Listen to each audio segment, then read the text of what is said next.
this story, Mahabharata, comes from such a Rishi, Vedavyasa. In this, he writes the story of Chandravamshis. The Ramayana is the story of the Suryavamshis. And this Mahabharata is the story of the Chandravamshis. Surya and Chandra are also a reflection in that intelligence and mind, what I said. Chandrama, Manaso Jayate, this Manas comes from Chandra. Otherwise, the light we get from the moon is also sunlight only, it is not moonlight. It is reflected from the sun itself. But since it is reflected off the moon, we think it is moonlight. So, this story is Chandravamsha story. That means it is a story of whatever happens in our mind, which is a reflected light. So, it creates conflict. For example, if I want to find out the truth using in the moonlight, I will go all around and I can find dark spaces, I can find this thing. But still, when I see some color, I will say this is a dark green.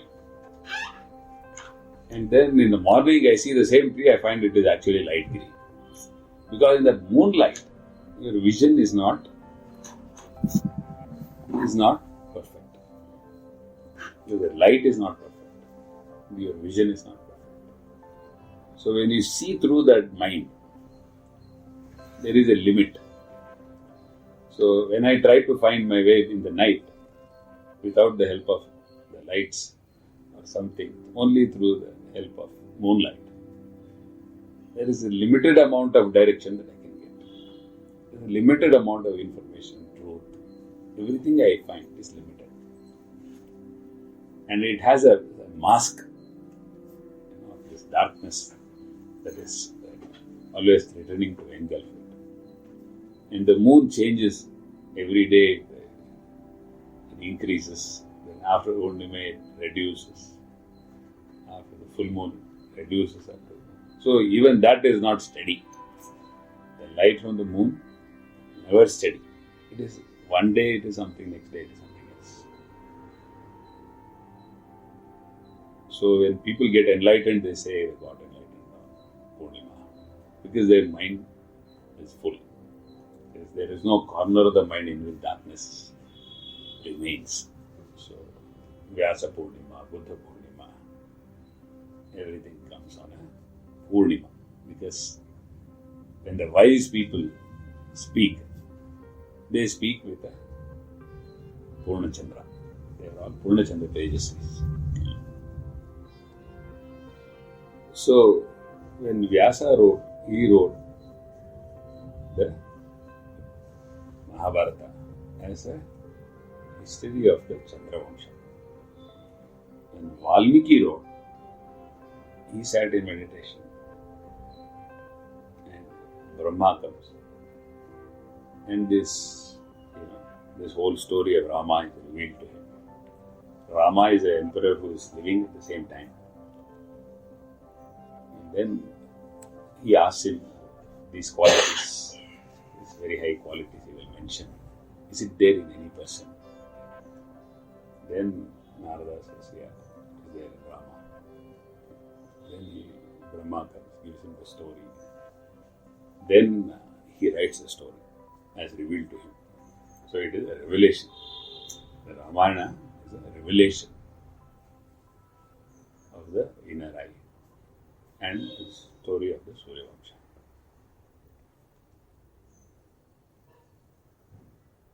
So, there to fight a war, they have to get off of the land of Bharata. Because inside Bharata there is no war. Ayodhya. Ayodhya is, Yuddha is war. Ayodhya is no war. So this whole story happens in Ayodhya. There is no war. Only there is some conflict here, there something happens. Dasharatha dies. This is all a matter of word. Just a few words, it will create so much confusion. Dasharatha says something and he gives some word to Kaikeyi. To fight the war, they have to leave the land of Bharata and go to Sri Lanka. Because the conflict is there outside. By the time of Dwapara Yuga, the conflict has moved inside. It has come to the heartland of Bharata.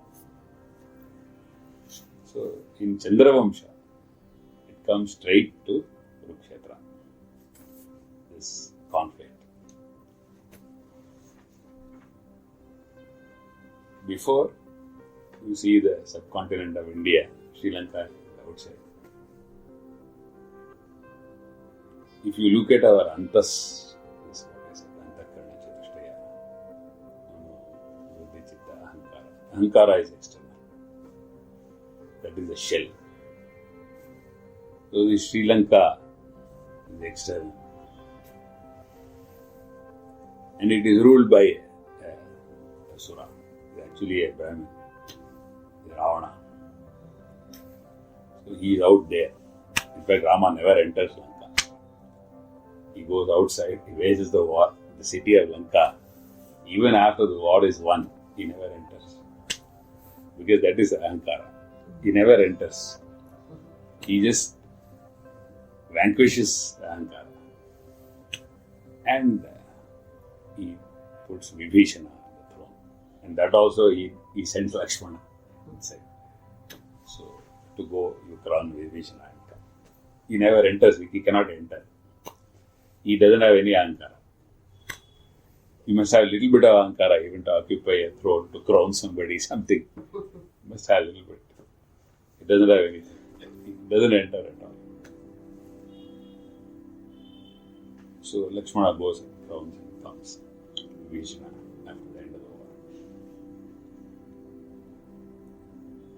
And this Manas is always puts us in a spot